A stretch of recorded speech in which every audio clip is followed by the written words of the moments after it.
This is the video you thought might never come. It is season 4 and we're off to Mandalore, so take a journey with me as I watch through Star Wars Rebels for the first time.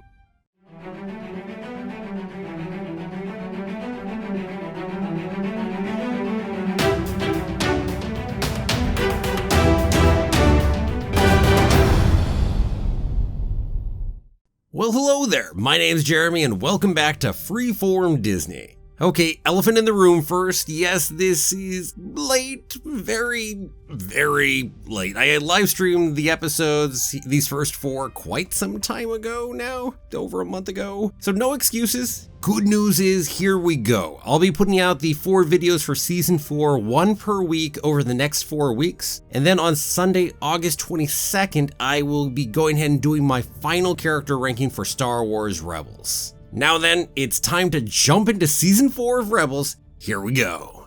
Up first is episode 1 of season 4. This is Heroes of Mandalore part 1. So we open up somewhere on Mandalore and we see Sabine, Fen Rao, Ezra, Kanan, and Chopper, and they're assaulting a distant outpost where Sabine's father is supposedly being held. Off we go, and big fight starting up, and apparently Ezra's gonna pick up how to use the jetpack on the fly, which is a really poor attempt at comic relief, I've gotta say. Anyway, whatever, moving on. Well, anyway, we've got a new villain as well, apparently, another person from the Saxon clan, so we catch a little of that early on, and things go on, and, well, Sabine gets taken out, and everyone decides to surrender over that until Bo-Katan and Clan Kryze come to the rescue. Which, hey, it's always good to see Bo-Katan and Clan Kryze pop up. We'll ignore some of the rest of that for a second. There's some backstory we get here in the episode as we hear that Bo-Katan disobeyed the Emperor way back and Clan Saxon betrayed her, so this is earlier Mandalorian lore. But now at this point she doesn't see herself as worthy of being leader. She says, I had my chance. Don't worry, we'll change that by the end of next episode. Now, time to go ahead and ambush a convoy carrying Sabine's father to the capital because we find out this location now is all just a trap. Not a great trap, but hey, they got through that and now it's off to go ahead and really rescue her father. We get to see some awkward flirtation between Kanan and Hera via Holo, and Chopper having to be there for all of it as much as he gripes over that, which was nice actually. It's a nice section. Then we have the whole fight sequence to go ahead and rescue Sabine's father. Sure, they're out. Although the villain does say they planned really well for this expected ambush. Although, to be frank, their defense, I don't know how they thought that was really planned well, but they lost as we expected them to.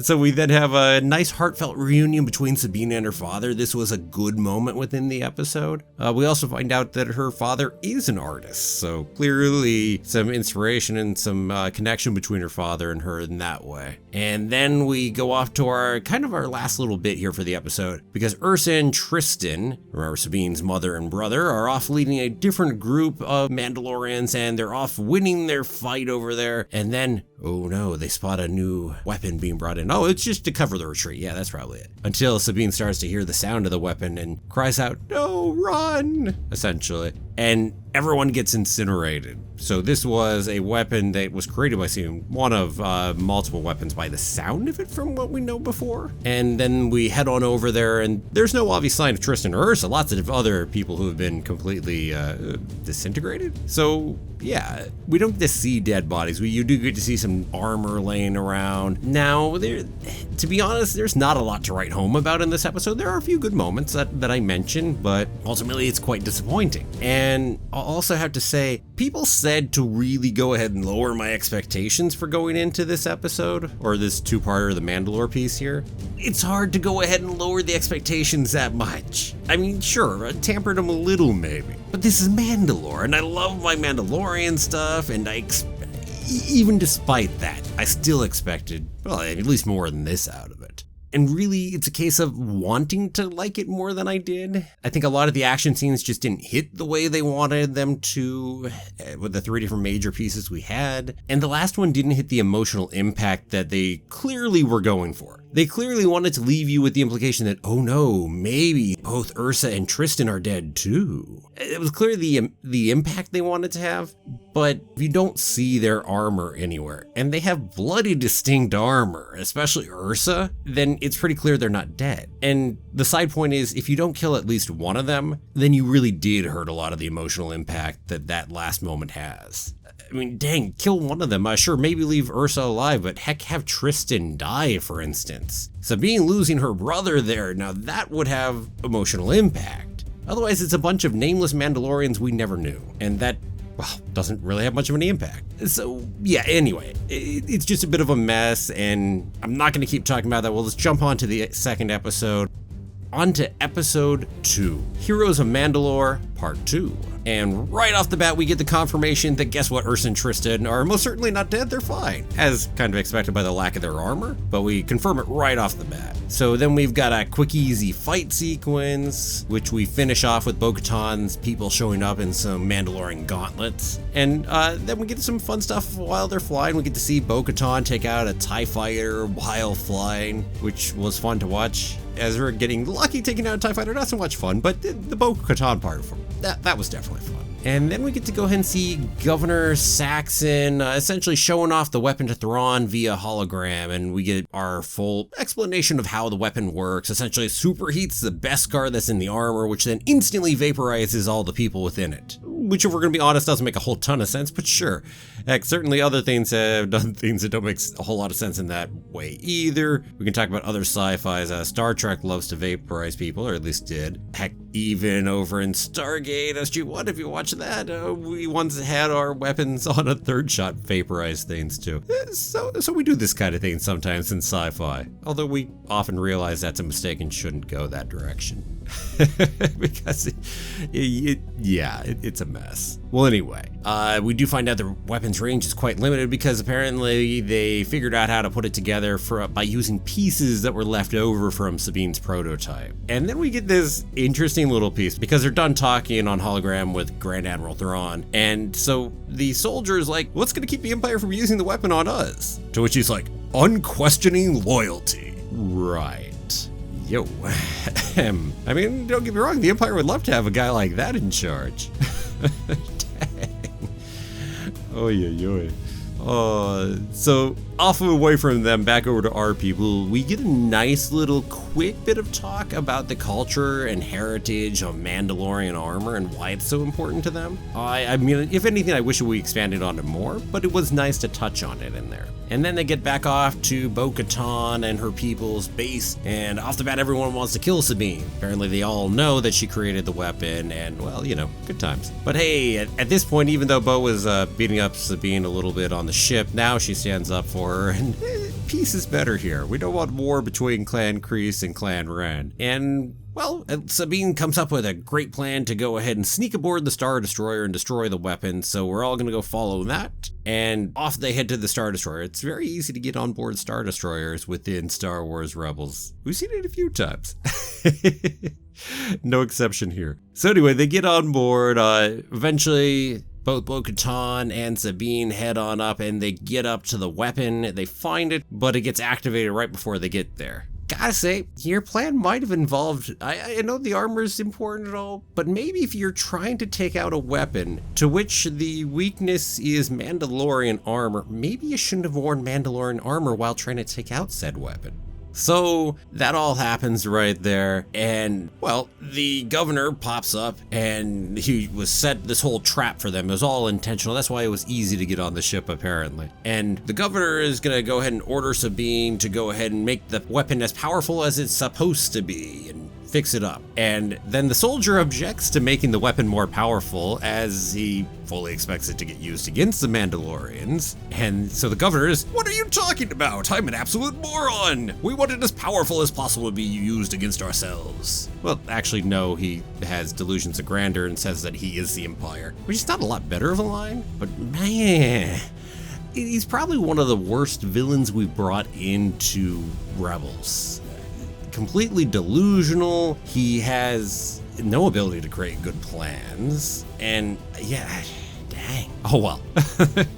moving right along. So let's move on to the next problematic aspect of the episode. So Sabine says she'll improve the weapon. So Saxa goes ahead and lets her do it. She taps a few buttons around on the thing and boom, done. It's up to full power. So then we activate the weapon. And apparently, well, it's been changed to work against Stormtrooper armor, and it is at full power, with a few presses of a button, which is also very impressive because Sabine, even just recently in this very same episode, said that she didn't even know if the weapon had the ability to be able to be used against, say, Stormtrooper armor. But there you go, she, in the matter of like 15-20 seconds, was able to tap a few buttons, make it work against Stormtrooper armor, and bring it to full power. So hey, there you go, and I don't think I need to say anything more about that. I think that's self-explanatory.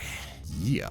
Okay, onward we keep going. Sabine is using that weapon and probably would keep going with it, but Bo ends up talking her out of it because of the way that Bo sees it as a weapon of cowardice and not quite the Mandalorian way, and how they really the honor in fights. And she's able to talk Sabine down and out of it. And they end up destroying the weapon, which ends up taking out the whole Star Destroyer in the process as well. And so then our last piece in here is that we're back down on the planet, and well, out of the ship go Bo-Katan and Sabine, and we see that clans Vizsla, Clan Rook, Clan Eldar, Clan Kreese, Clan Ren, and the Protectors are all behind Bo-Katan. And Sabine at this point also tells Bo that she's the best person to wield the Darksaber and lead them all. And Bo goes ahead and actually takes the Darksaber there from Sabine in front of everyone, which she accepts. Which, now this could be fine for Rebels, don't get me wrong. It's actually an interesting conundrum that comes up with Mandalorian, The Mandalorian, which was made after this, where in The Mandalorian, apparently she can't just accept the Darksaber. And I don't know, I don't get what the issue is between these two, and I'm unsure where it is and how this is explained, because here she accepts the Darksaber from Sabine, no fight, in front of a whole bunch of other clans of Mandalorians, and that seems to be perfectly fine. But in The Mandalorian, she says she can't accept the Darksaber without it being a fight. I'm not sure, is it just really a way of her trying to avoid taking the weapon at that point? I honestly don't know what to go ahead and think of that, but it's not a problem with Rebels here in this episode, so don't take it that way. Sure, we'll talk about it more in Season 3 of The Mandalorian when it eventually comes up. So these two episodes, to be quite honest, I'd rather pretend these two episodes didn't exist. It's not just that they weren't good. It's that they hurt my appreciation for the characters that were within them. Characters who I have loved throughout their appearances in Rebels. And the two episodes pulled so many punches as well during it. And yeah, so that's the first two episodes of Season 4. Now that said, we're definitely going to have some better stuff to talk about today. So let us jump to that and stop talking about these episodes so we don't have to pretend they exist anymore. Onward we go. Episode 3, In the Name of the Rebellion, Part 1. Okay, so we're off in a gauntlet fighter and we're heading to Yavin 4, and Sabine is apparently with us. That's interesting. So apparently the remnants of Phoenix Cell have combined with this cell over here on Yavin 4, and so we've got a larger rebel cell at this point. We got a big ol' Zeb and Sabine reunion. We get to see that it's not even just those two cells. We see that there's some connection between cells from all corners of the galaxy, apparently, who are gathered here, we're told. And now, hey, Rex pops in too, and Hera's coming in hot with her squad, and we get to see Wedge for a moment, which is always a nice little thing, just even if it's a tiny quick thing. Keep him alive within the whole show. And now we get our quick little excuse for why the heck Sabine's here, because Sabine claims her family on Mandalore will be fine. Her family here needs her far more, which I'm gonna call bull on that, considering what we did in Season 3 with her exit from the show.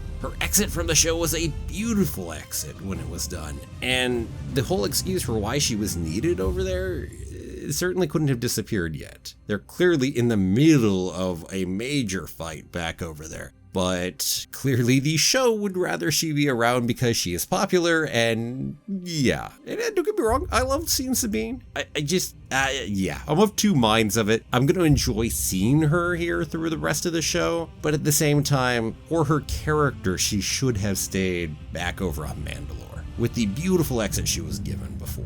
Oh well, so two minds on the matter. Well, anyway, onward with people. We get to go ahead and see, hey, here's Callus popping back in. Gonna have to get used to seeing him like that. I mean, not in the Imperial garb. I mean, it's not the first time, but still. That is so funky to get to see him this way now that he's one of our rebels. Okay, so how about the actual plot of this episode? Now we've gotten all the meet and greet out of the way. There's apparently a new communications array over in the Jalindi system that we hear about from Bail Organa via hologram. And heck, we've also got other people in there too. We've got Mon Mothma and General Dodon are actually they're on the planet, or should I say the moon. But anyway, a ton of cool people. Apparently the plan's gonna be to go hijack the array so we can listen in on what's going on. And then we get this interesting interaction between Ezra and Mon Mothma because he's got a big objection to the fact that they don't seem to care at all about going and rescuing his people back over on Lothal. And really, it's a nice moment for Mon Mothma here because she shows some of her leadership skills and, well, she ends up being able to convince Ezra, at least for the time being. It does help that even Mon Mothma's homeworld of Chandrilla itself is also occupied. The fact is, as she says, it's a time of difficult choices and sometimes impossible ones. And, well, they have to use their forces where they need to. Anyway, the point is, nice conversation. And following that up, we get a nice, quick, good talk between Ezra and Kanan about how helpless Ezra feels over there. And now it's time to bring in Saw Gerrera as a giant hologram over via droid. Yeah. So busy trying to win an argument with everyone over there, while other people like especially Mon Mothma, who's leading this whole section, really much of the rebellion at this point, she's busy hoping for a peaceful resolution through the Senate still, while Saw sees this as a horrible option and not what they need to be doing, that they'll just go ahead and essentially never take the strong stance they need to take. Of course, Saw, as we hear, takes actions that are far beyond the pale compared to what anyone here in this section under Mon Mothma would be willing to do. Well, anyone might be too far a stance, but point being. And seeing this conflict between Saw and Mon Mothma was nice as well. Back to the comment on the different viewpoints within the rebellion on the way that we actually should carry it out. Even if it's very strongly implicated that most of the rebellion is on the same kind of page as Mon Mothma and that Saw is much more of an outlier, but there still would be this range. So anywho, off we head over to the dish. It's going to be Sabine, Ezra, and Chopper down onto it, and they tap into the main comms, and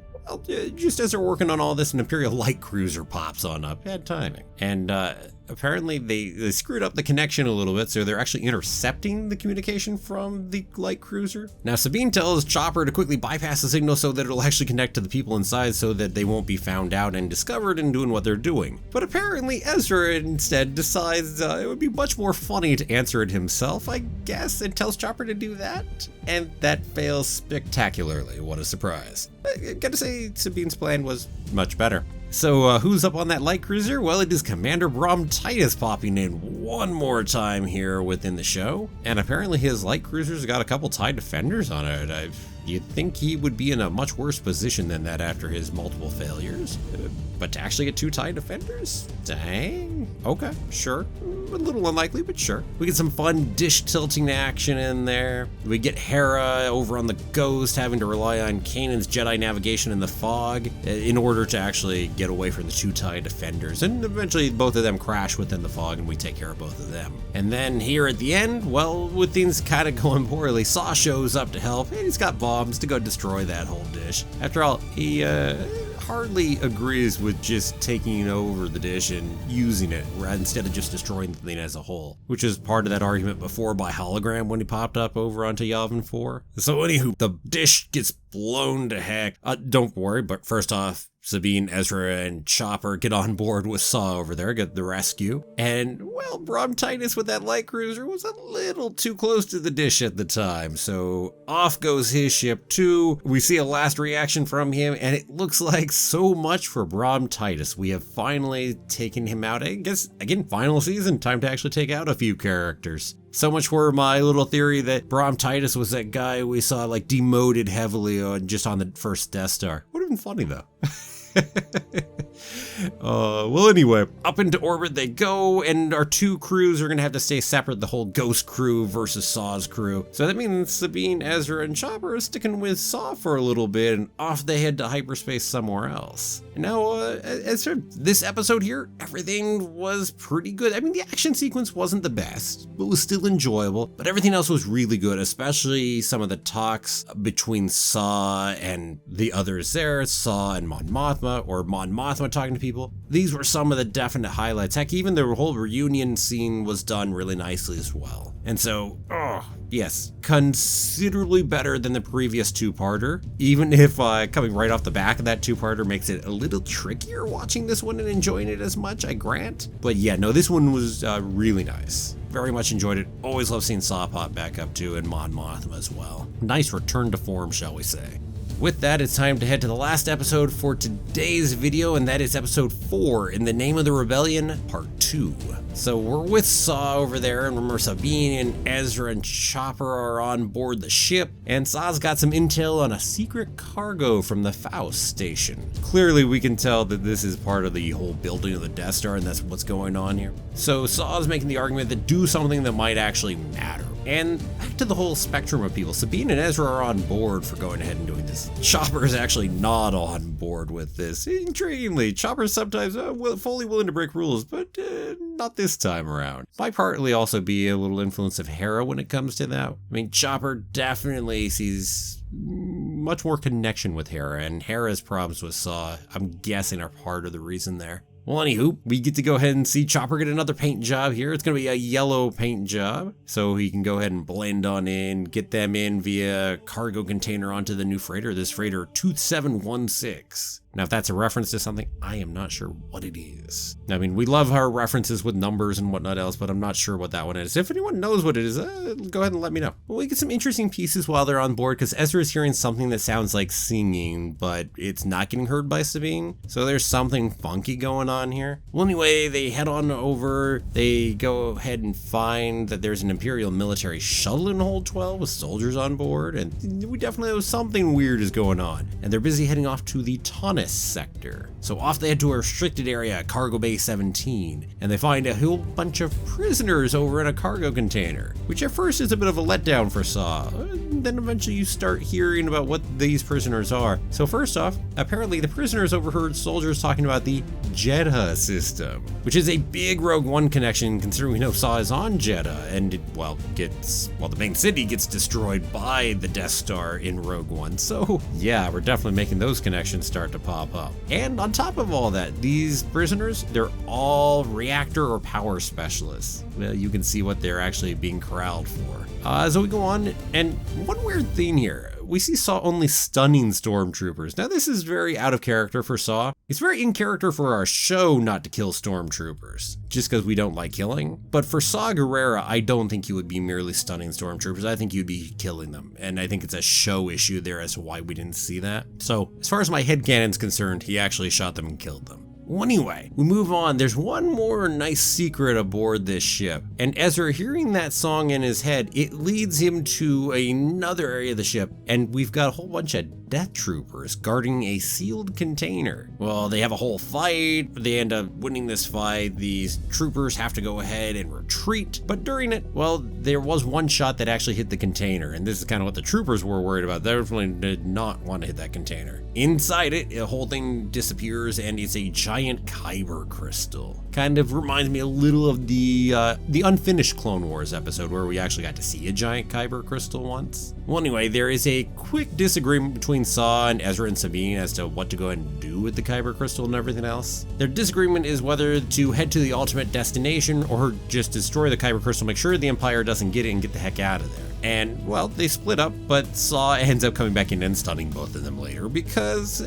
Saw said he's going to do whatever is required to be the victor, versus the Empire in this case. Because seeing that destination, seeing what the Empire is really up to is incredibly, incredibly important to him. But sadly for them, they're only rendezvousing with a Star Destroyer in the middle of nowhere. So we don't actually get to see what the heck the Empire is up to. We get a bit of a debate between Saw and Ezra and Sabine about doing what is right, about what right really even means here in this case. And Saw, as he says, that he's already lost his world. It's too late there. But hey, if you went through some of the things I did, you would see things my way. And this is a major part of the argument. We're never going to see whether Ezra and Sabine get convinced of this, because they won't go through those same kind of events, but it would be interesting. Well, anyway, he then turns the kyber crystal into a bomb. He offers them an escape off on his ship, but the two want to go rescue the prisoners instead. And, well, as they head off, we'll each fight the battle our way, so an amicable departure from each side, even though they certainly don't see eye to eye on how to carry out the fight. Well, anyway, the pair, they end up commandeering a shuttle along with Chopper and the prisoners, and that shuttle was there for the Death Troopers. And off they get on that. The explosion ends up taking out the cargo ship and the Star Destroyer, and also knocks out the shuttle out of inner hyperspace, so no such luck on them.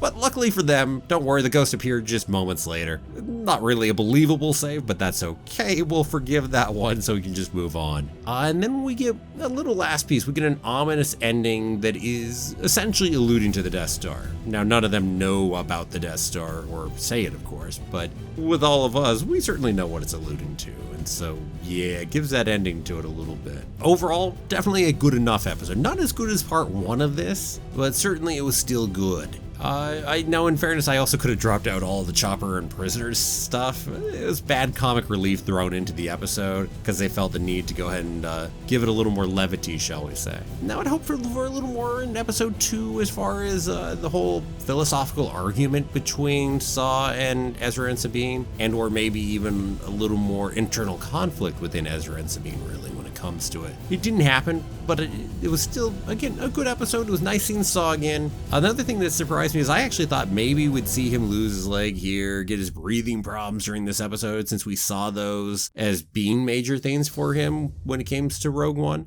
So, not here. Definitely on finishing this episode, I was wondering if, hey, maybe we'll still see him again within the remainder of season 4.